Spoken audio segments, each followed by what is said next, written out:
Ma tante Léonie m'avait fait héritier, en même temps que de beaucoup d'objets et de meubles fort embarrassants, de presque toute sa fortune liquide, révélant ainsi après sa mort une affection pour moi que je n'avais guère soupçonnée pendant sa vie.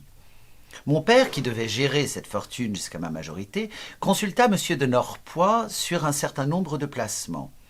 Il conseilla des titres à faible rendement qu'il jugeait particulièrement solides, notamment les consolidés anglais et le 4% russe. Avec ces valeurs de tout premier ordre, dit M. de Norpois, si le revenu n'est pas très élevé, vous êtes du moins assuré de ne jamais voir fléchir le capital. Pour le reste, mon père lui dit en gros ce qu'il avait acheté. M. de Norpois eut un imperceptible sourire de félicitation. Comme tous les capitalistes, il estimait la fortune une chose enviable, mais trouvait plus délicat de ne complimenter que par un signe d'intelligence à peine avoué au sujet de celle qu'on possédait. D'autre part, comme il était lui-même colossalement riche, il trouvait de bon goût d'avoir l'air de juger considérables les revenus moindres d'autrui, avec pourtant un retour joyeux et confortable sur la supériorité des siens.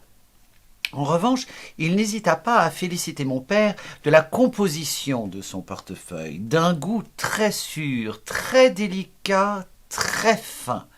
On aurait dit qu'il attribuait aux relations des valeurs de bourse entre elles, et même aux valeurs de bourse en elles-mêmes, quelque chose comme un mérite esthétique. D'une assez nouvelle et ignorée, dont mon père lui parla, M. de Norpois, pareil à ces gens qui ont lu des livres que vous croyez seuls à connaître, lui dit « Mais si je me suis amusé pendant quelque temps à la suivre dans la côte, elle était intéressante », avec le sourire rétrospectivement captivé d'un abonné qui a lu le dernier roman d'une revue par tranche en feuilleton. Je ne vous déconseillerais pas de souscrire à l'émission qui va être lancée prochainement. Elle est attrayante, car on vous offre les titres à des prix tentants. Pour certaines valeurs anciennes, au contraire, mon père, ne se rappelant plus exactement les noms, faciles à confondre avec ceux d'actions similaires, ouvrit un tiroir et montra les titres eux-mêmes à l'ambassadeur. Leur vue me charma. Ils étaient enjolivés de flèches de cathédrales et de figures allégoriques, comme certaines vieilles publications romantiques que j'avais feuilletées autrefois. Tout ce qui est d'un même temps se ressemble. Les artistes qui illustrent les poèmes d'une époque sont les mêmes qui font travailler pour elles les sociétés financières. Et rien ne fait mieux penser à certaines livraisons de Notre-Dame de Paris et d'œuvres de Gérard de Nerval, telles qu'elles étaient accrochées à la devanture de l'épicerie de Combray, que dans son encadrement rectangulaire et fleuri que supportaient des divinités fluviales, une action nominative de la Compagnie des eaux. Mon père avait, pour mon genre d'intelligence, un mépris suffisamment corrigé par la tendresse pour qu'au total, son sentiment sur tout ce que je faisais fût une indulgence aveugle. Aussi n'hésita-t-il pas à m'envoyer chercher un petit poème en prose que j'avais fait autrefois à Combray en revenant d'une promenade. Je l'avais écrit avec une exaltation qu'il me semblait devoir communiquer à ceux qui le liraient. Mais elle ne fut pas gagnée, M. de Norpois, car ce fut sans me dire une parole qu'il me le rendit. Ma mère, pleine de respect pour les occupations de mon père, vint demander timidement si elle pouvait faire servir. Elle avait peur d'interrompre une conversation où elle n'aurait pas eu à être mêlée. Et en effet, à tout moment, mon père rappelait au marquis quelques mesures utiles qu'ils avaient décidé de soutenir à la prochaine séance de la commission. Et il le faisait sur le ton particulier qu'ont ensemble dans un milieu différent, pareil en cela à deux collégiens, deux collègues à qui leurs habitudes professionnelles créent des souvenirs communs où n'ont pas accès les autres et auxquels ils s'excusent de se reporter devant eux. Mais la parfaite indépendance des muscles du visage à laquelle M. de Norpois était arrivé lui permettait d'écouter sans avoir l'air d'entendre. Mon père finissait par se troubler. « J'avais pensé à demander l'avis de la commission, disait-il à M. de Norpois après de longs préambules. Alors, du visage de l'aristocratique virtuose qui avait gardé l'inertie d'un instrumentaliste dont le moment n'est pas venu d'exécuter sa partie, sortait avec un débit égal, sur un ton aigu et comme ne faisant que finir, mais confié cette fois à un autre timbre, la phrase commençait « que bien entendu vous n'hésiterez pas à réunir, d'autant plus que les membres vous sont individuellement connus et peuvent facilement se déplacer. » Ce n'était pas évidemment en elle-même une terminaison bien extraordinaire, mais l'immobilité qui l'avait précédée la faisait se détacher avec la netteté cristalline, l'imprévu quasi malicieux de ces phrases par lesquelles le piano, silencieux jusque-là, réplique, au moment voulu, au violoncelle qu'on vient d'entendre dans un concerto de Mozart. « Eh bien, as-tu été content de ta matinée ?» me dit mon père, tandis qu'on passait à table, pour me faire briller et pensant que mon enthousiasme me ferait bien juger par M. de Norpois. Il est allé entendre la Berma, tantôt. Vous vous rappelez que nous en avions parlé ensemble, dit-il en se tournant vers le diplomate, du même ton d'allusion rétrospective, technique et mystérieuse que s'il se fût agi d'une séance de la commission. Vous avez dû être enchanté, surtout si c'était la première fois que vous l'entendiez. Monsieur votre père s'alarmait du contre-coup que cette petite escapade pouvait avoir sur votre état de santé, car vous êtes un peu délicat, un peu frêle, je crois. Mais je l'ai rassuré, les théâtres ne sont plus aujourd'hui ce qu'ils étaient il y a seulement 20 ans. Vous avez des sièges à peu près confortables, une atmosphère renouvelée, quoique nous ayons fort à faire encore pour rejoindre l'Allemagne et l'Angleterre, qui à cet égard, comme à bien d'autres, ont une formidable avance sur nous. Je n'ai pas vu Madame Berma dans Phèdre, mais j'ai entendu dire qu'elle y était admirable. Et vous avez été ravi, naturellement. Monsieur de Norpois, 1000 fois plus intelligent que moi, devait détenir cette vérité que je n'avais pas su extraire du jeu de la Berma. Il allait me la découvrir. En répondant à sa question, j'allais le prier de me dire en quoi cette vérité consistait, et il justifierait ainsi ce désir que j'avais eu de voir l'actrice. Je n'avais qu'un moment, il fallait en profiter et faire porter mon interrogatoire sur les points essentiels. Mais quels étaient-ils ? Fixant mon attention tout entière sur mes impressions si confuses et ne songeant nullement à me faire admirer de M. de Norpois, mais à obtenir de lui la vérité souhaitée, je ne cherchais pas à remplacer les mots qui me manquaient par des expressions toutes faites. Je balbutiais et finalement, pour tâcher de le provoquer et déclarer ce que la Berma avait d'admirable, je lui avouai que j'avais été déçu. Mais comment s'écria mon père, ennuyé de l'impression fâcheuse que l'aveu de mon incompréhension pouvait produire sur M. de Norpois. Comment peux-tu dire que tu n'as pas eu de plaisir? Ta grand-mère nous a raconté que tu ne perdais pas un mot de ce que la Berma disait, et que tu avais les yeux hors de la tête, qu'il n'y avait que toi dans la salle comme cela. Mais oui, j'écoutais de mon mieux pour savoir ce qu'elle avait de si remarquable. Sans doute, elle est très bien. Si elle est très bien, qu'est-ce qu'il te faut de plus? Une des choses qui contribue certainement au succès de Madame Berma, dit M. de Norpois, en se tournant avec application vers ma mère pour ne pas la laisser en dehors de la conversation et afin de remplir consciencieusement son devoir de politesse envers une maîtresse de maison, c'est le goût parfait qu'elle apporte dans le choix de ses rôles et qui lui vaut toujours un franc succès et de bonne aloi. Elle joue rarement des médiocrités. Vous voyez, elle s'est attaquée au rôle de Phèdre. D'ailleurs, ce goût, elle l'apporte dans ses toilettes, dans son jeu. Bien qu'elle ait fait de fréquentes et fructueuses tournées en Angleterre et en Amérique, la vulgarité, je ne dirais pas de John Bull, ce qui serait injuste, au moins pour l'Angleterre de l'ère victorienne, mais de l'oncle Sam, n'a pas déteint sur elle. Jamais de couleurs trop voyantes, de cris exagérés. Et puis cette voix admirable, qui la sert si bien et dont elle joue à ravir, je serais presque tenté de dire en musicienne. Mon intérêt pour le jeu de la Berma n'avait cessé de grandir depuis que la représentation était finie, parce qu'il ne subissait plus la compression et les limites de la réalité. Mais j'éprouvais le besoin de lui trouver des explications. De plus, il s'était porté avec une intensité égale pendant que la Berma jouait sur tout ce qu'elle offrait dans l'indivisibilité de la vie, à mes yeux, à mes oreilles. Il n'avait rien séparé et distingué. Aussi fut-il heureux de se découvrir une cause raisonnable dans ses éloges donnés à la simplicité, au bon goût de l'artiste. Il les attirait à lui par son pouvoir d'absorption, s'emparait d'eux comme l'optimisme d'un homme ivre des actions de son voisin dans lesquelles il trouve une raison d'attendrissement. C'est vrai, me disais-je, quelle belle voix, quelle absence de cris, quel costume simple, quelle intelligence d'avoir été choisir Phèdre. Non, je n'ai pas été déçu.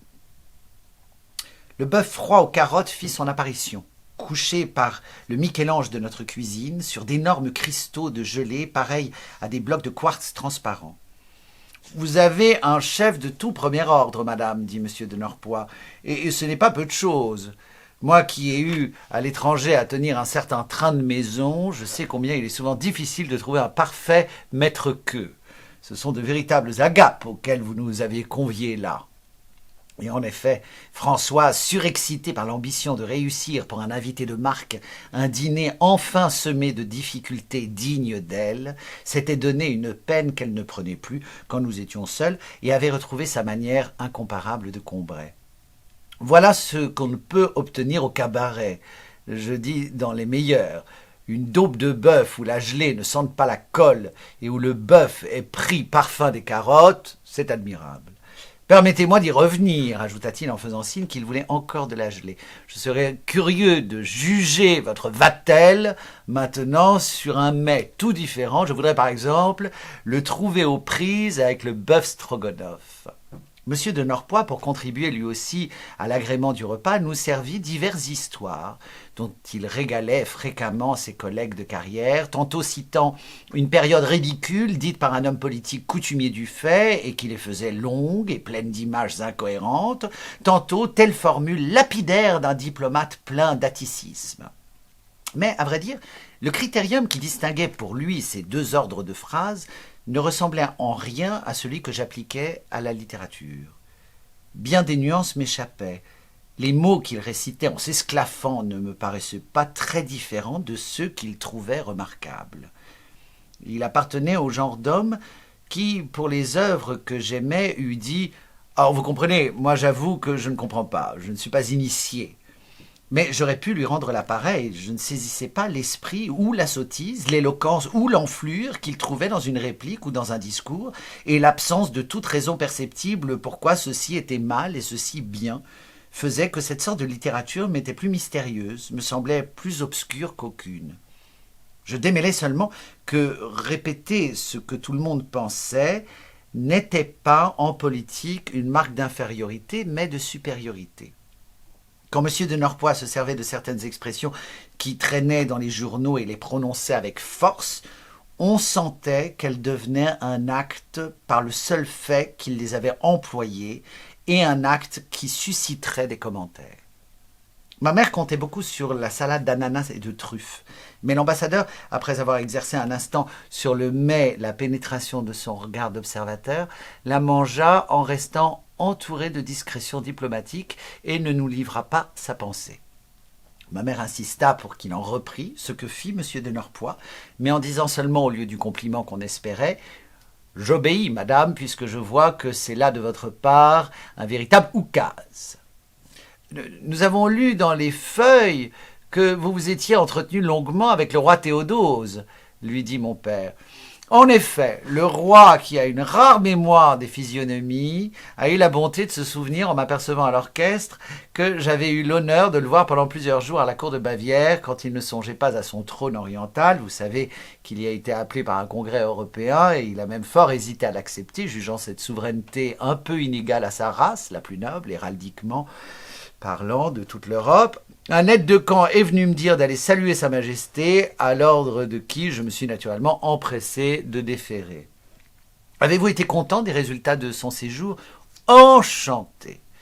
Il était permis de concevoir quelque appréhension sur la façon dont un monarque encore si jeune se tirerait de ce pas difficile, surtout dans des conjonctures aussi délicates. Pour ma part, je faisais pleine confiance au sens politique du souverain. Mais j'avoue que mes espérances ont été dépassées. Le toast qu'il a prononcé à l'Élysée et qui, d'après des renseignements qui me viennent de sources tout à fait autorisées, avait été composé par lui du premier mot jusqu'au dernier, était entièrement digne de l'intérêt qu'il a excité partout.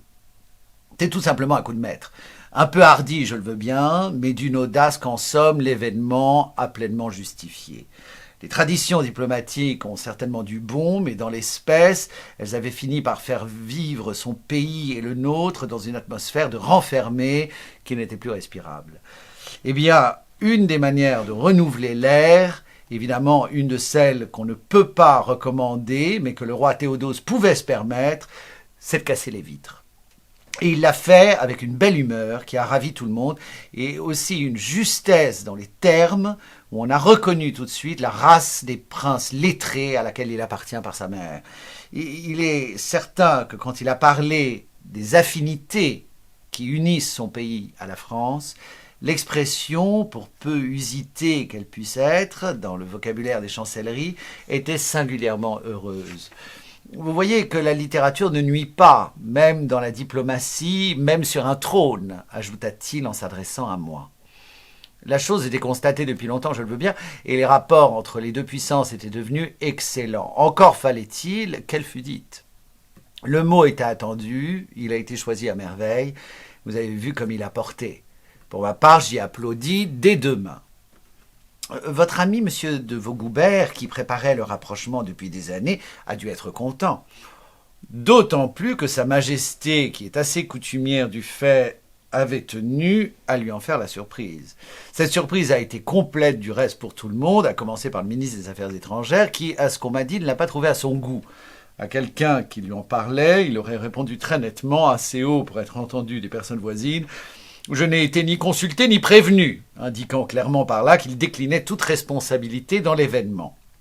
Il faut avouer que celui-ci a fait un beau tapage et je n'oserais pas affirmer, ajouta-t-il avec un sourire malicieux, que tels de mes collègues, pour qui la loi suprême semble être celle du moindre effort, n'en ont pas été troublés dans leur quiétude. Quant à Vaugoubert, vous savez qu'il a été fort attaqué pour sa politique de rapprochement avec la France, et il avait dû d'autant plus en souffrir que c'est insensible.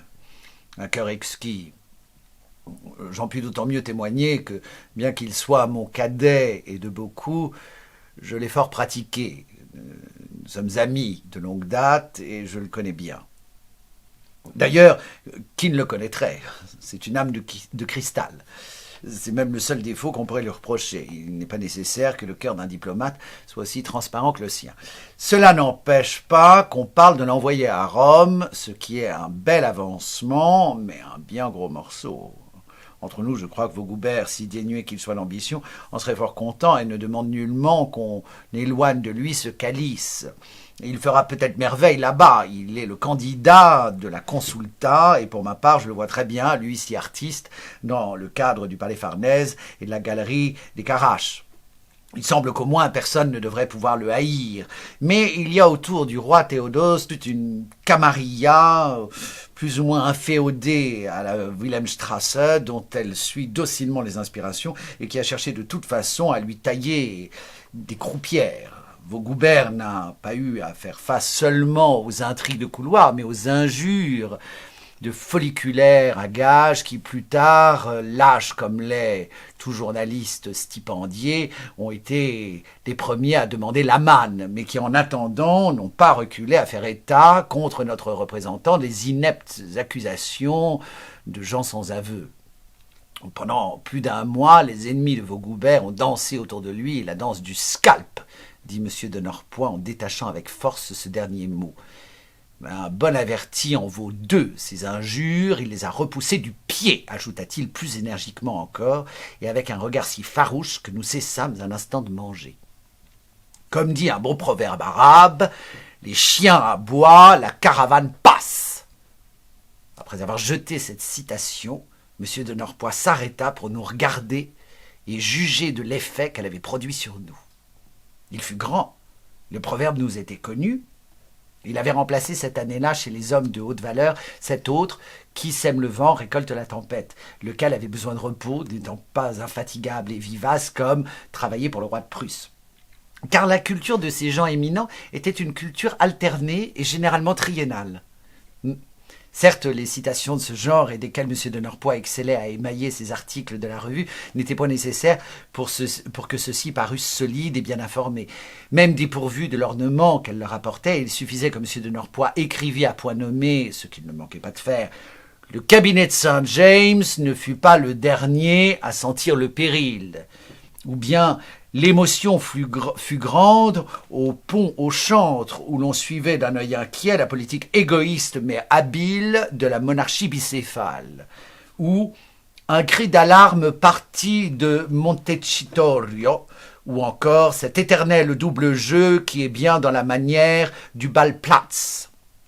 À ces expressions, le lecteur profane avait aussitôt reconnu et salué le diplomate de carrière. Mais ce qui avait fait dire qu'il était plus que cela, qu'il possédait une culture supérieure, cela avait été l'emploi raisonné de citations dont le modèle achevé restait alors « Faites-moi de bonnes politiques et je vous ferai de bonnes finances », comme avait coutume de dire le baron Louis. On n'avait pas encore importé d'Orient. La victoire est à celui des deux adversaires qui sait souffrir un quart d'heure de plus que l'autre, comme disent les Japonais. Cette réputation de grand lettré, jointe à un véritable génie d'intrigue caché sous le masque de l'indifférence, avait fait entrer M. de Norpois à l'Académie des sciences morales. Et quelques personnes pensèrent même qu'il ne serait pas déplacé à l'Académie française, le jour où, voulant indiquer que c'est en resserrant l'alliance russe que nous pourrions arriver à une entente avec l'Angleterre, il n'hésita pas à écrire « Qu'on le sache bien au Quai d'Orsay, qu'on l'enseigne désormais dans tous les manuels de géographie qui se montrent incomplets à cet égard, qu'on refuse impitoyablement au baccalauréat tout candidat qui ne saura pas le dire. Si tous les chemins mènent à Rome, en revanche, la route qui va de Paris à Londres passe nécessairement par Pétersbourg. Somme toute, continua M. de Norpois, en s'adressant à mon père, Vaugoubert s'est taillé là un beau succès et qui dépasse même celui qu'il avait escompté. Il s'attendait en effet à un toast correct, ce qui après les nuages des dernières années était déjà fort beau, mais à rien de plus. Plusieurs personnes qui étaient au nombre des assistants m'ont assuré qu'on ne peut pas, en lisant ce toast, se rendre compte de l'effet qu'il a produit, prononcé et détaillé à merveille par le roi qui est maître en l'art de dire et qui soulignait au passage toutes les intentions, toutes les finesses. Je me suis laissé raconter à ce propos un fait assez piquant et qui met en relief une fois de plus chez le roi Théodose cette bonne grâce juvénile qui lui gagne si bien les cœurs. On m'a affirmé que précisément à ce mot d'affinité, qui était en somme la grosse innovation du discours et qui défraierait encore longtemps, vous verrez les commentaires des chancelleries, Sa Majesté, prévoyant la joie de notre ambassadeur, qui allait trouver là le juste couronnement de ses efforts, de son rêve, pourrait-on dire, et somme toute son bâton de maréchal, se tourna à demi vers Vaugoubert, et, fixant sur lui ce regard si prenant des Oettingen, détacha ce mot si bien choisi d'affinité, ce mot qui était une véritable trouvaille, sur un ton qui faisait savoir à tous qu'il était employé à bon escient et en pleine connaissance de cause. Il paraît que Vaugoubert avait peine à maîtriser son émotion, et dans une certaine mesure, j'avoue que je le comprends. Une personne digne de toute créance m'a même confié que le roi se serait approché de Vaugoubert après le dîner, quand Sa Majesté a tenu cercle, et lui aurait dit à mi-voix « Êtes-vous content de votre élève, mon cher marquis ?» Il est certain, conclut M. de Norpois, qu'un pareil toast a plus fait que 20 ans de négociations pour resserrer entre les deux pays leurs affinités, selon la pittoresque expression de Théodose II. Ce n'est qu'un mot, si vous voulez, mais voyez quelle fortune il a fait, comme toute la presse européenne le répète, quel intérêt il éveille, quel son nouveau il a rendu. Il est d'ailleurs bien dans la manière du souverain. Je n'irai pas jusqu'à vous dire qu'il trouve tous les jours de purs diamants comme celui-là, mais il est bien rare que dans ses discours étudiés, mieux encore dans le primesaut de la conversation, il ne donne pas son signalement, j'allais dire, il n'appose pas sa signature par quelques mots à l'emporte-pièce. Je suis d'autant moins suspect de partialité en la matière que je suis ennemi de toute innovation en ce genre. 19 fois sur 20, elles sont dangereuses. Oui, j'ai pensé que le récent télégramme de l'empereur d'Allemagne n'a pas dû être de votre goût, dit mon père. Monsieur de Norpois leva les yeux au ciel d'un air de dire « Ah, celui-là !» D'abord, c'est un acte d'ingratitude, c'est plus qu'un crime. C'est une faute et d'une sottise que je qualifierais de pyramidale. Au reste, si personne n'y met le holà, l'homme qui a chassé Bismarck est bien capable de répudier peu à peu toute la politique bismarckienne. Alors, c'est le saut dans l'inconnu. Et mon mari m'a dit, monsieur, que vous l'entraîneriez peut-être un de ces étés en Espagne. J'en suis ravi pour lui. Mais oui, C'est un projet tout à fait attrayant dont je me réjouis. J'aimerais beaucoup faire avec vous ce voyage, mon cher. Et vous, madame, avez-vous déjà songé à l'emploi des vacances? J'irai peut-être avec mon fils à Balbec, je ne sais. Ah, Balbec. Balbec est agréable. J'ai passé par là il y a quelques années. On commence à y construire des villas fort coquettes. Je crois que l'endroit vous plaira. Mais puis-je vous demander ce qui vous a fait choisir Balbec? Mon fils a le grand désir de voir certaines églises du pays, surtout celle de Balbec. Je craignais un peu pour sa santé les fatigues du voyage et surtout du séjour, mais j'ai appris qu'on vient de construire un excellent hôtel qui lui permettra de vivre dans les conditions de confort requises par son état. Ah, il faudra que je donne ce renseignement à certaines personnes qui n'est pas femme à en faire fi. L'église de Balbec est admirable, n'est-ce pas, monsieur? Demandai-je, surmontant la tristesse d'avoir appris qu'un des attraits de Balbec résidait dans ces coquettes villas. Non, elle n'est pas mal, mais enfin, elle ne peut soutenir la comparaison avec ces véritables bijoux ciselés que sont les cathédrales de Reims, de Chartres et, à mon goût, la perle de toutes, la Sainte-Chapelle de Paris. Mais l'église de Balbec est en partie romane. En effet, elle est du style roman, qui est déjà par lui-même extrêmement froid et ne laisse en rien présager l'élégance, la fantaisie des architectes gothiques qui fouillent la pierre comme de la dentelle. L'église de Balbec mérite une visite si on est dans le pays. Elle est assez curieuse. Si un jour de pluie, vous ne savez que faire, vous pourrez entrer là, vous verrez le tombeau de Tourville. Est-ce que vous étiez hier au banquet des affaires étrangères? Je n'ai pas pu y aller, dit mon père. Non, répondit M. de Norpois avec un sourire. J'avoue que je l'ai délaissé pour une soirée assez différente. J'ai dîné chez une femme dont vous avez peut-être entendu parler, la belle Madame Swann. Ma mère réprima un frémissement, car d'une sensibilité plus prompte que mon père, elle s'alarmait pour lui de ce qui ne devait le contrarier qu'un instant après. Les désagréments qui lui arrivaient étaient perçus d'abord par elle comme ces mauvaises nouvelles de France qui sont connues plus tôt à l'étranger que chez nous.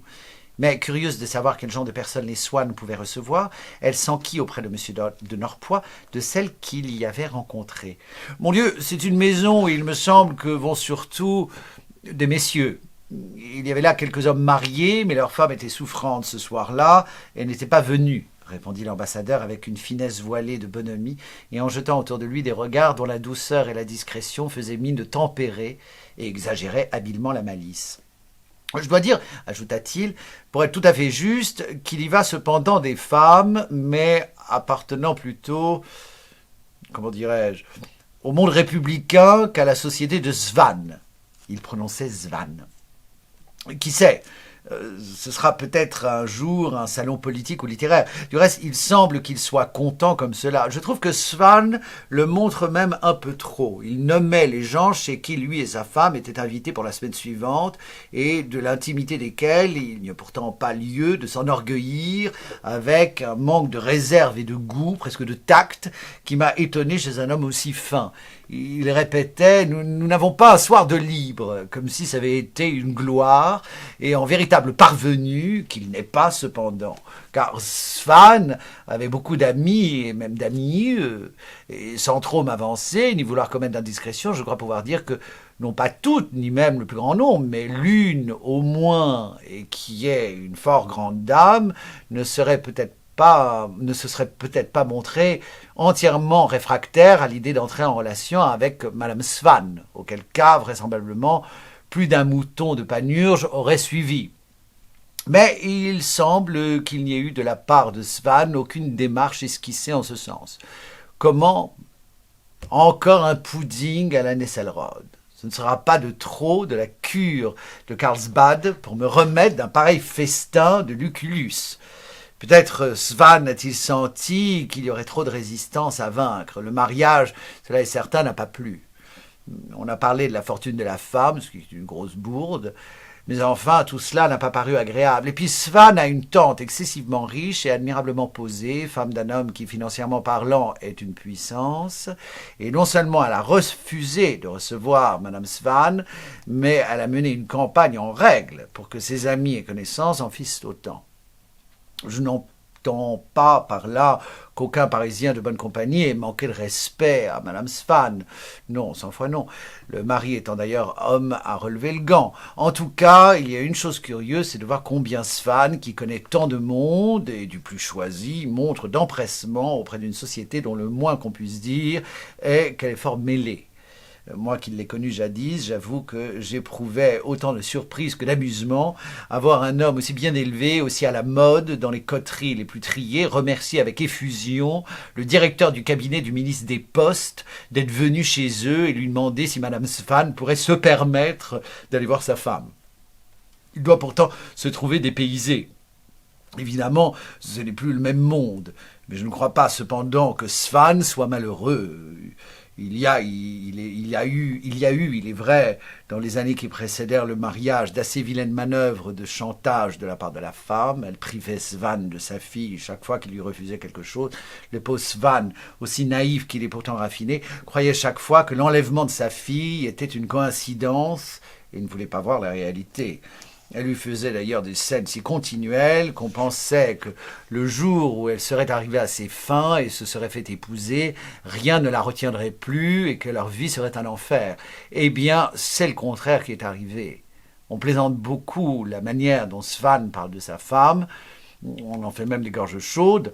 On ne demandait certes pas que, plus ou moins conscient d'être, vous savez, le mot de Molière, il alla le proclamer urbi et orbi, n'empêche qu'on le trouve exagéré quand il dit que sa femme est une excellente épouse. Or, ce n'est pas aussi faux qu'on le croit. Sa manière, qui n'est pas celle que tous les maris préféreraient, mais enfin, entre nous, il me semble difficile que Swann, qui la connaissait depuis longtemps, et loin d'être un maître sot, ne sût pas à quoi s'en tenir. Il est indéniable qu'elle semble avoir de l'affection pour lui. Je ne dis pas qu'elle ne soit pas volage, et Swann lui-même ne se fait pas faute de l'être, à en croire les bonnes langues qui, vous pouvez le penser, vont leur train. Mais elle lui est reconnaissante de ce qu'il a fait pour elle, et contrairement aux craintes éprouvées par tout le monde, elle paraît devenue d'une douceur d'ange. Ce changement n'était peut-être pas aussi extraordinaire que le trouvait M. de Norpois. Odette n'avait pas cru que Swann finirait par l'épouser. Chaque fois qu'elle lui annonçait tendancieusement qu'un homme, comme il faut, venait de se marier avec sa maîtresse, elle lui avait vu garder un silence glacial, et tout au plus, si elle l'interpellait directement en lui demandant « Alors, tu ne trouves pas que c'est très bien ? Que c'est bien beau ce qu'il a fait là pour une femme qui lui a consacré sa jeunesse ?» Répondre sèchement « Mais je ne te dis pas que ce soit mal, chacun agit à sa guise. » Elle n'était même pas loin de croire que, comme il le lui disait dans des moments de colère, il l'abandonnerait tout à fait. Car elle avait depuis peu entendu dire par une femme sculpteur « On peut s'attendre à tout de la part des hommes, ils sont si mufles. » Et frappée par la profondeur de cette maxime pessimiste, elle se l'était appropriée. Elle la répétait à tout bout de champ d'un air découragé qui semblait dire « Après tout, il n'y aurait rien d'impossible, c'est bien ma chance. » Et par suite, toute vertu avait été enlevée à la maxime optimiste qui avait jusque-là guidé Odette dans sa vie. On peut tout faire aux hommes qui vous aiment, ils sont si idiots. Et qui s'exprimait dans son visage par le même clignement d'yeux qui eût pu accompagner des mots tels que « Ayez pas peur, il ne cassera rien ». En attendant, Odette souffrait de ce que telle de ses amies épousée par un homme qui était resté moins longtemps avec elle qu'elle-même avec Swann, et n'avait pas, elle, d'enfant, relativement considérée, maintenant invitée au bal de l'Élysée, devait penser de la conduite de Swann. Un consultant plus profond que ne l'était M. de Norpois eût sans doute pu diagnostiquer que c'était ce sentiment d'humiliation et de honte qui avait aigri Odette, que le caractère infernal qu'elle montrait ne lui était pas essentiel, n'était pas un mal sans remède, et eût aisément prédit ce qui était arrivé, à savoir qu'un régime nouveau, le régime matrimonial, ferait cesser avec une rapidité presque magique ces accidents pénibles, quotidiens, mais nullement organiques. Presque tout le monde s'étonna de ce mariage, et cela même est étonnant.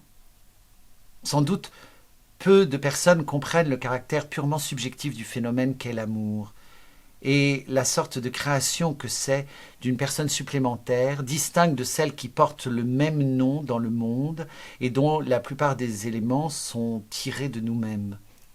Aussi, y a-t-il peu de gens qui puissent trouver naturelles les proportions énormes que finit par prendre pour nous un être qui n'est pas le même que celui qu'il voit.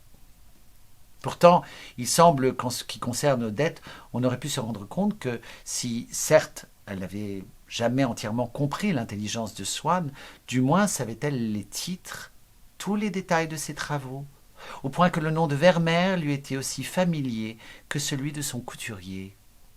De Swann, elle connaissait à fond ces traits du caractère que le reste du monde ignore ou ridiculise, et dont seule une maîtresse, une sœur, possède l'image ressemblante et aimée.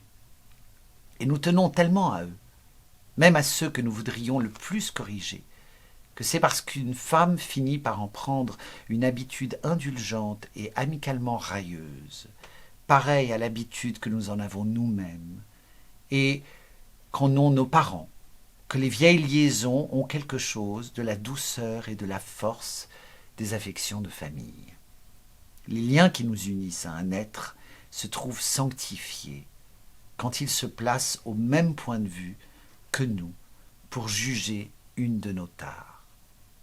Et parmi ces traits particuliers, il y en avait aussi qui appartenaient autant à l'intelligence de Swann qu'à son caractère, et que pourtant, en raison de la racine qu'ils avaient malgré tout en celui-ci, Odette avait plus facilement discerné.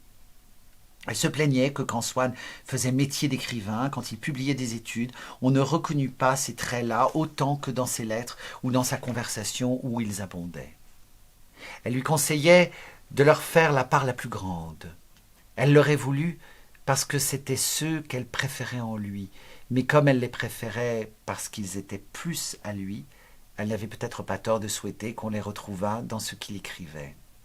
Peut-être aussi, pensait-elle, que des ouvrages plus vivants, en lui procurant enfin à lui le succès, lui eussent permis à elle de se faire ce que, chez les Verdurins, elle avait appris à mettre au-dessus de tout, un salon. Parmi les gens qui trouvaient ce genre de mariage ridicule, gens qui, pour eux-mêmes, se demandaient « Que pensera M. de Guermantes ? Que dira Bréauté quand j'épouserai Mlle de Montmorency ?» Parmi les gens ayant cette sorte d'idéal social, aurait figuré 20 ans plus tôt Swann lui-même. Swann qui s'était donné du mal pour être reçu au Jockey et avait compté dans ce temps-là faire un éclatant mariage qui eût achevé, en consolidant sa situation, de faire de lui un des hommes les plus en vue de Paris. Seulement, les images que représente un tel mariage à l'intéressé ont, comme toutes les images, pour ne pas dépérir et s'effacer complètement, besoin d'être alimentées du dehors. Votre rêve le plus ardent est d'humilier l'homme qui vous a offensé, mais si vous n'entendez plus jamais parler de lui, ayant changé de pays, votre ennemi finira par ne plus avoir pour vous aucune importance. Si on a perdu de vue pendant 20 ans toutes les personnes à cause desquelles on aurait aimé entrer au Jockey ou à l'Institut, la perspective d'être membre de l'un ou de l'autre de ces regroupements ne tentera nullement. Or, tout autant qu'une retraite, qu'une maladie, qu'une conversion religieuse, une liaison prolongée substitue d'autres images aux anciennes. Il n'y eut pas de la part de Swann, quand il épousa Odette, renoncement aux ambitions mondaines, car de ces ambitions-là, depuis longtemps, Odette l'avait, au sens spirituel du mot, détachée. D'ailleurs, ne l'eût-il pas été qu'il n'en aurait eu que plus de mérite. C'est parce qu'ils impliquent le sacrifice d'une situation plus ou moins flatteuse à une douceur purement intime que généralement les mariages infamants sont les plus estimables de tous. On ne peut en effet entendre par mariage infamant un mariage d'argent, ni en point d'exemple d'un ménage où la femme ou bien le mari se soit vendu et qu'on ait fini par recevoir, ne fût-ce que par tradition et sur la foi de tant d'exemples, et pour ne pas avoir deux poids et deux mesures. Peut-être, d'autre part, en artiste, sinon en corrompu, Swann eût-il en tout cas éprouvé une certaine volupté à accoupler à lui, dans un de ces croisements d'espèces, comme en pratique les mains des listes, ou comme en raconte la mythologie, un être de race différente, archiduchesse ou cocotte, à contracter une alliance royale ou à faire une mésalliance. Il n'y avait eu dans le monde qu'une seule personne dont il se fût préoccupé chaque fois qu'il avait pensé à son mariage possible avec Odette, c'était, et non par snobisme, la duchesse de Guermantes. De celle-là, au contraire, Odette se souciait peu, pensant seulement aux personnes situées immédiatement au-dessus d'elle-même, plutôt que dans un aussi vague empyrée. Mais quand Swann, dans ses heures de rêverie, voyait Odette devenue sa femme, il se représentait invariablement le moment où il l'amènerait, elle, et surtout sa fille, chez la princesse des Laumes, devenue bientôt duchesse de Guermantes par la mort de son beau-père. Il ne désirait pas les présenter ailleurs. Mais il s'attendrissait quand il inventait, en énonçant les mots eux-mêmes, tout ce que la duchesse dirait de lui à Odette et Odette à Madame de Guermantes. La tendresse que celle-ci témoignerait à Gilberte, la gâtant, le rendant fier de sa fille. Il se jouait à lui-même la scène de la présentation avec la même précision dans le détail imaginaire qu'ont les gens qui examinent comment ils emploieraient, s'ils le gagnaient, un lot dont ils fixent arbitrairement le chiffre. Dans la mesure où une image qui accompagne une de nos résolutions la motive, on peut dire que si Swann épousa Odette, ce fut pour la présenter, elle et Gilberte, sans qu'il n'y eût personne là, au besoin sans que personne le sût jamais, à la duchesse de Guermantes. On verra comment cette seule ambition mondaine qu'il avait souhaitée pour sa femme et sa fille fut justement celle dont la réalisation se trouva lui être interdite, et par un veto si absolu que Swann mourut sans supposer que la duchesse pourrait jamais les connaître. On verra aussi qu'au contraire, la duchesse de Guermantes se lia avec Odette et Gilberte après la mort de Swann. Et peut-être eût-il été sage, pour autant qu'il pouvait attacher de l'importance à si peu de choses, en ne se faisant pas une idée trop sombre de l'avenir à cet égard et en réservant que la réunion souhaitée pourrait bien avoir lieu quand il ne serait plus là pour en jouir. Le travail de causalité qui finit par produire à peu près tous les effets possibles, et par conséquent aussi ceux qu'on avait cru l'être le moins, ce travail est parfois lent, rendu un peu plus lent encore par notre désir, qui, en cherchant à l'accélérer, l'entrave, par notre existence même, et n'aboutit que quand nous avons cessé de désirer et quelquefois de vivre. Swann ne le savait-il pas, par sa propre expérience? Et n'était-ce pas déjà dans sa vie, comme une préfiguration de ce qui devait arriver après sa mort, un bonheur après décès que ce mariage avec cette Odette qu'il avait passionnément aimée, si elle ne lui avait pas plu au premier abord, et qu'il avait épousée quand il ne l'aimait plus, quand l'être qui, en Swann, avait tant souhaité et tant désespéré de vivre toute sa vie avec Odette, quand cet être-là était mort. Je me mis à parler du comte de Paris, à demander s'il n'était pas ami de Swann, car je craignais que la conversation se détournât de celui-ci. « Oui, en effet, répondit M. de Norpoint en se tournant vers moi et en fixant sur ma modeste personne le regard bleu où flottaient, comme dans leur élément vital, ses grandes facultés de travail et son esprit d'assimilation. Et mon Dieu, ajouta-t-il en s'adressant de nouveau à mon père, je ne crois pas franchir les bornes du respect dont je fais profession pour le prince, sans cependant entretenir avec lui des relations personnelles qui rendraient difficile ma situation, si peu officielle qu'elle soit, en vous citant ce fait assez piquant que, pas plus tard qu'il y a 4 ans, dans une petite gare de chemin de fer d'un des pays de l'Europe centrale, le prince eut l'occasion d'apercevoir Madame Swann. Certes, aucun de ses familiers ne s'est permis de demander à monseigneur comment il l'avait trouvée, cela n'eût pas été séant. Mais quand par hasard la conversation amenait son nom à de certains signes imperceptibles si l'on veut, mais qui ne trompent pas, le prince semblait donner assez volontiers à entendre que son impression était en somme loin d'avoir été défavorable. Mais il n'y aurait pas eu possibilité de la présenter au comte de Paris, demanda mon père. Eh bien, on ne sait pas. Avec les princes, on ne sait jamais, répondit M. de Norpois. Les plus glorieux, ceux qui savent le plus se faire rendre à ce qu'on leur doit, sont aussi quelquefois ceux qui s'embarrassent le moins des décrets de l'opinion publique, même les plus justifiés, pour peu qu'il s'agisse de récompenser certains attachements. Or, il est certain que le comte de Paris a toujours agréé, avec beaucoup de bienveillance, le dévouement de Swann, qui est d'ailleurs un garçon d'esprit s'il en fut. Et votre impression à vous, quelle a-t-elle été, monsieur l'ambassadeur demanda ma mère par politesse et par curiosité. avec une énergie de vieux connaisseur qui tranchait sur la modération habituelle de ses propos. « Tout à fait excellente, répondit M. de Norpois. Et sachant que l'aveu d'une forte sensation produite par une femme rentre, à condition qu'on le fasse avec enjouement, dans une certaine forme particulièrement appréciée de l'esprit de conversation, il éclata d'un petit rire qui se prolongea pendant quelques instants, humectant les yeux bleus du vieux diplomate et faisant vibrer les ailes de son nez nervuré de fibrille rouge. « Elle est tout à fait charmante. » « Est-ce qu'un écrivain du nom de Bergotte était à ce dîner, monsieur ?» demandai-je timidement pour tâcher de retenir la conversation sur le sujet des Swann. « Oui, Bergotte était là, répondit M. de Norpois, inclinant la tête de mon côté avec courtoisie, comme si dans son désir d'être aimable avec mon père, il attachait à tout ce qui tenait à lui une véritable importance, et même aux questions d'un garçon de mon âge qui n'était pas habitué à se voir montrer tant de politesse par des personnes du sien. « Est-ce que vous le connaissez ?» ajouta-t-il en fixant sur moi ce regard clair dont Bismarck admirait la pénétration.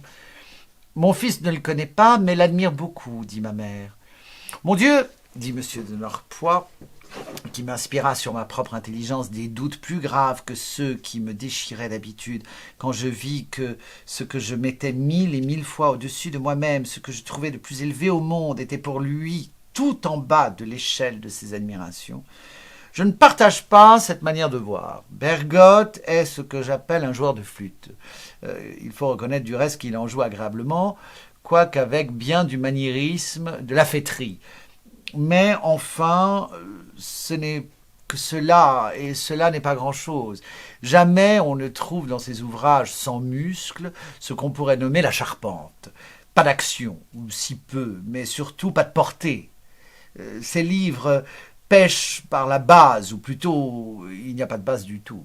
Dans un temps comme le nôtre, où la complexité croissante de la vie laisse à peine le temps de lire, où la carte de l'Europe a subi des remaniements profonds, et à la veille d'en subir de plus grands encore peut-être, où tant de problèmes menaçants et nouveaux se posent partout, vous m'accorderez qu'on a le droit de demander à un écrivain d'être autre chose qu'un bel esprit qui nous fait oublier dans des discussions oiseuses et byzantines sur des mérites de pure forme que nous pouvons être envahis d'un instant à l'autre par un double flot de barbares, ceux du dehors et ceux du dedans. Je sais que c'est blasphémer contre la sacro-sainte école de ce que ces messieurs appellent l'art pour l'art, mais à notre époque, il y a des tâches plus urgentes que d'agencer des mots d'une façon harmonieuse. Celle de Bergotte est parfois assez séduisante, je n'en disconviens pas, mais au total tout cela est bien mièvre, bien mince et bien peu viril. Je comprends mieux maintenant, en me reportant à votre admiration tout à fait exagérée pour Bergotte, les quelques lignes que vous m'avez montrées tout à l'heure et sur lesquelles j'aurais mauvaise grâce à ne pas passer l'éponge, puisque vous avez dit vous-même en toute simplicité que ce n'était qu'un griffonnage d'enfant. Je l'avais dit en effet, mais je n'en pensais pas un mot. À tout péché miséricorde et surtout au péché de jeunesse. Après tout, d'autres que vous en ont de pareil sur la conscience, et vous n'êtes pas le seul qui se soit cru poète à son heure. Mais on voit dans ce que vous m'avez montré la mauvaise influence de Bergotte. Évidemment, je ne vous étonnerai pas en vous disant qu'il n'y avait là aucune de ses qualités, puisqu'il est passé maître dans l'art tout superficiel, du reste, d'un certain style dont à votre âge, vous ne pouvez posséder même le rudiment. Mais c'est déjà le même défaut, ce contresens d'aligner des mots bien sonores en ne se souciant qu'ensuite du fond. C'est mettre la charrue avant les bœufs. Même dans les livres de Bergotte, toutes ces chinoiseries de forme, toutes ces subtilités de mandarin déliquescent me semblent bien vaines. Pour quelques feux d'artifice agréablement tirés par un écrivain, on crie tout de suite au chef-d'œuvre. Les chefs-d'œuvre ne sont pas si fréquents que cela. Bergotte n'a pas à son actif, dans son bagage, si je puis dire, un roman d'une envolée un peu haute, un de ces livres qu'on place dans le bon coin de sa bibliothèque. Je n'en vois pas un seul dans son œuvre. Il n'empêche que chez lui, l'œuvre est infiniment supérieure à l'auteur. Ah, voilà quelqu'un qui donne raison à l'homme d'esprit qui prétendait qu'on ne doit connaître les écrivains que par leurs livres. Impossible de voir un individu qui réponde moins aux siens, plus prétentieux, plus solennel, moins homme de bonne compagnie. Vulgaire par moments, parlant à d'autres comme un livre, et même pas comme un livre de lui, mais comme un livre ennuyeux, ce qu'au moins ne sont pas les siens. Tel est ce Bergotte. C'est un esprit des plus confus, alambiqué, ce que nos pères appelaient un diseur de Phébus, et qui rend encore plus déplaisant par sa façon de les énoncer, les choses qu'il dit. Je ne sais si c'est Loménie ou Sainte-Beuve qui raconte que Vigny rebutait par le même travers. Mais Bergotte n'a jamais écrit 5 Mars, ni Le Cachet rouge, où certaines pages sont de véritables morceaux d'anthologie. Atterré par ce que M. de Norpois venait de me dire du fragment que je lui avais soumis, songeant d'autre part aux difficultés que j'éprouvais quand je voulais écrire un essai ou seulement me livrer à des réflexions sérieuses, je sentis une fois de plus ma nullité intellectuelle et que je n'étais pas né pour la littérature. Sans doute autrefois à Combray, certaines impressions fort humbles ou une lecture de Bergotte m'avaient mis dans un état de rêverie qui m'avait paru avoir une grande valeur. Mais cet état, mon poème en prose le reflétait. Nul doute que M. de Norpois n'en eût saisi et percé à jour tout de suite ce que j'y trouvais de beau seulement par un mirage entièrement trompeur, puisque l'ambassadeur n'en était pas dupe. Il venait de m'apprendre au contraire quelle place infime était la mienne, quand j'étais jugé du dehors objectivement par le connaisseur, le mieux disposé et le plus intelligent. Je me sentais consterné, réduit. Et mon esprit, comme un fluide qui n'a de dimension que celle du vase qu'on lui fournit, de même qu'il s'était dilaté jadis à remplir les capacités immenses du génie, contracté maintenant, tenait tout entier dans la médiocrité étroite où M. de Norpois l'avait soudain enfermé et restreint. Notre mise en présence à Bergotte et à moi, ajouta-t-il en se tournant vers mon père, ne laissant pas que d'être assez épineuse, ce qui après tout est aussi une manière d'être piquante. Bergotte, voilà quelques années de cela, fit un voyage à Vienne, pendant que j'y étais ambassadeur. Il me fut présenté par la princesse de Metternich, vint s'inscrire et désirait être invité. Or, étant à l'étranger représentant de la France, à qui en somme il fait honneur par ses écrits, dans une certaine mesure, disons, pour être exact dans une mesure bien faible, j'aurais passé sur la triste opinion que j'ai de sa vie privée. Mais il ne voyageait pas seul, et bien plus, il prétendait ne pas être invité sans sa compagne. Je crois ne pas être plus puribond qu'un autre, et étant célibataire, je pouvais peut-être ouvrir un peu plus largement les portes de l'ambassade que si j'eusse été marié et père de famille. Néanmoins, j'avoue qu'il y a un degré d'ignominie dont je ne saurais m'accommoder et qui est rendu plus écœurant encore par le ton plus que moral, tranchons le mot, moralisateur, que prend Bergotte dans ses livres, où on le voit qu'analyse perpétuelle, et d'ailleurs entre nous un peu languissante, de scrupules douloureux, de remords maladifs, et pour de simples peccadilles, de véritables prêchi-prêcha, on sait ce qu'en vaut l'aune, alors qu'il montre tant d'insouciance et de cynisme dans sa vie privée. Bref, j'éludai la réponse, la princesse revint à la charge, mais sans plus de succès.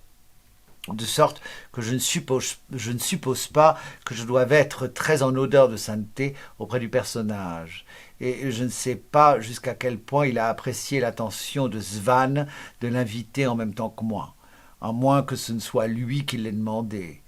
On ne peut pas savoir, car au fond c'est un malade. C'est même sa seule excuse.